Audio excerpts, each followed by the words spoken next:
duhet I uroj punë të mbarë Kryeinspektorit përgjithshëm, duhet I uroj punë të mbarë Kryeinspektorit të Inspektoratit Kombëtar për Mbrojtjen e Territorit, duhet I uroj punë të mbarë Kryeinspektores Agjencisë Kombëtare të Ushqimit dhe me radhë dhe të tjerëve që janë këtu. Është një moment shumë I rëndësishëm I kësaj reforme, sepse pasi kemi kapërcyer fazën e parë që pati shumë nevojë për parapërgatitje, për të studiuar modelet dhe për të krijuar një lloj bindjeje tek të gjithë se ishte një domosdoshmëri të kapërcehej skema organizative e të shkuarës, gjë që nuk që e lehtë për hir të vërtetës, sepse kur vjen puna tek lëshimi I territoreve të përgjegjësisë është gjithmonë jo e lehtë. Tani do të kalojmë në fazën e zbatimit të thelluar të kësaj reforme, e cila do të shoqërohet edhe me fillimin e punës për të ndërtuar kompleksin e ri të Inspektoratit përgjithshëm, që do të jetë një mjedis që do të krijojë kushte optimale për të mbledhur të gjithë inspektoratet dhe për t'i dhënë këtë sensin e një trupe të vetme, pavarësisht se brenda kësaj trupe janë strukturat që kanë autonominë e tyre.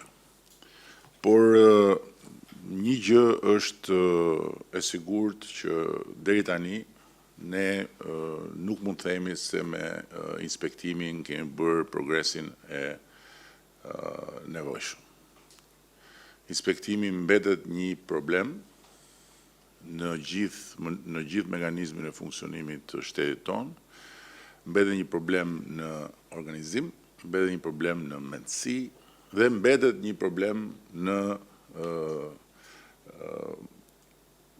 hendekun midis shërbimit dhe pengimit të atyre që duhet shërbehen dhe që jo rrallë në vend se të shërbehen keq trajtohen dhe abuzohen. Kjo është e vërtetë. Megjithatë, nga ana tjetër, unë gjithmonë kam besuar dhe besoj që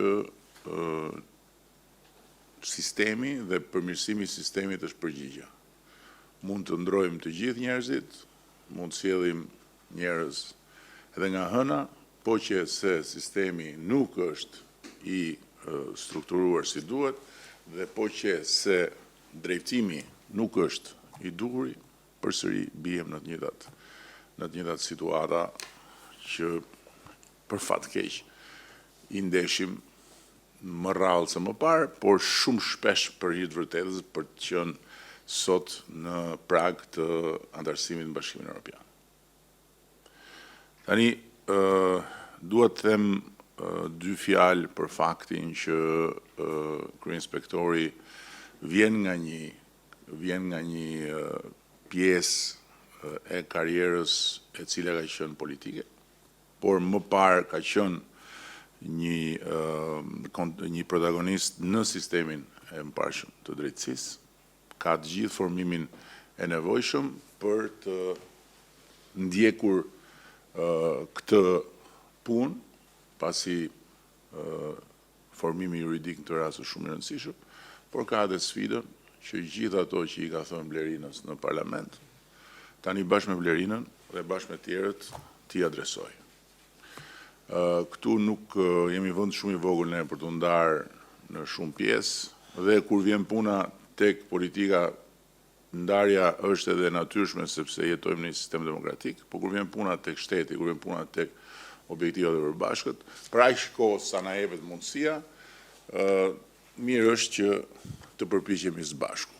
Tani, kjo është në një farë mënyrë edhe një lloj sfide personale, se dhe mua nuk më ka kursyer zotëria kur kam qenë në parlament, tani ta shohim se si I bën gjërat për cilat nuk na ka lënë gjë pa thënë ne, që nuk i bënim ashtu si duhet.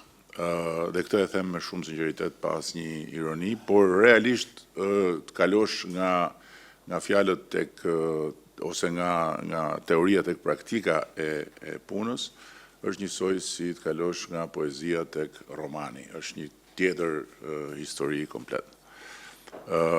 Gjithsesi, disa gjëra duhet t'ja vëmë vetes detyrë dhe t'i bëjmë.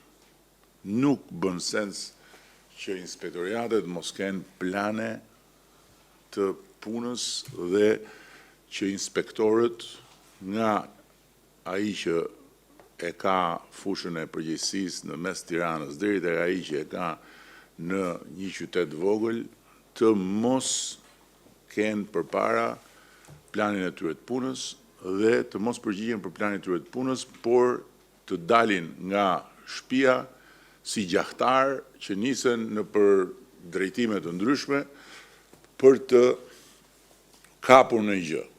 Kjo nuk mund të jetë mënyra si funksionojnë inspektorët. Dhe aq më tepër akoma, unë besoj që ka ardhur koha që ne të mos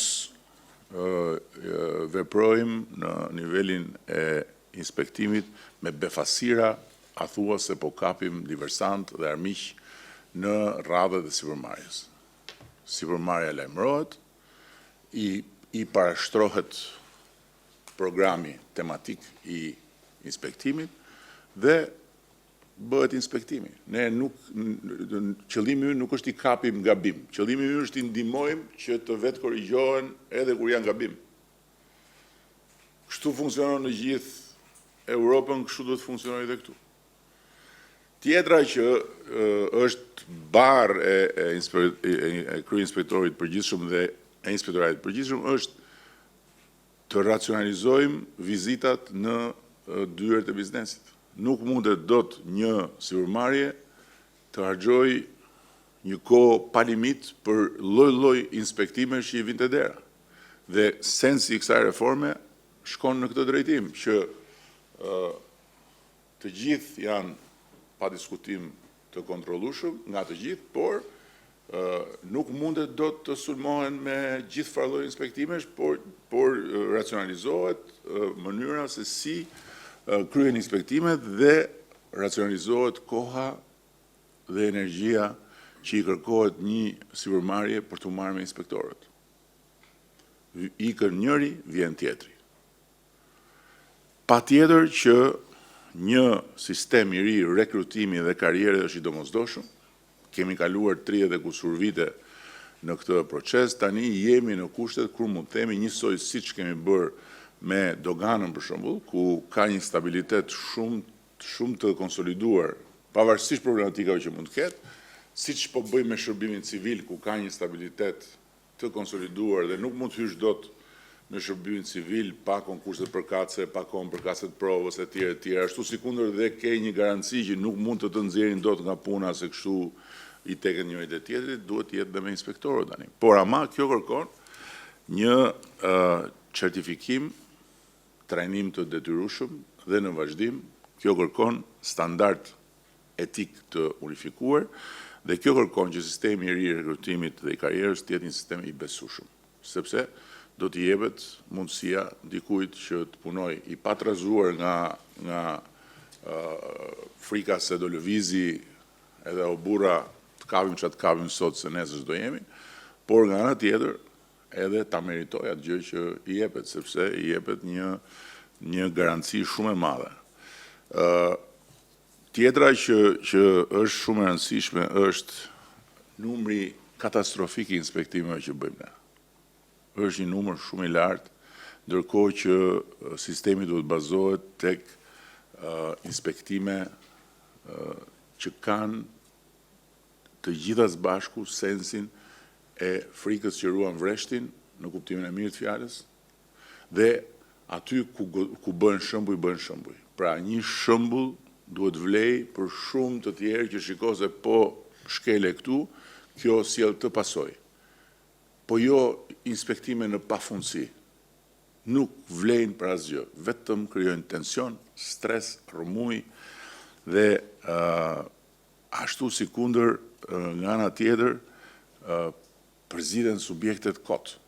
Ndërkohë që forcat e inspektimit duhet të bazohen tek risku.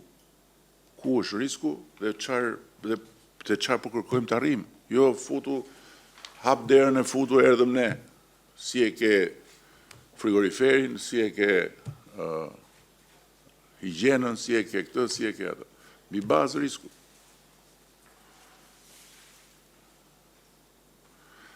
Tjetra që ka shumë rëndësi është harmonizimi me tatimet.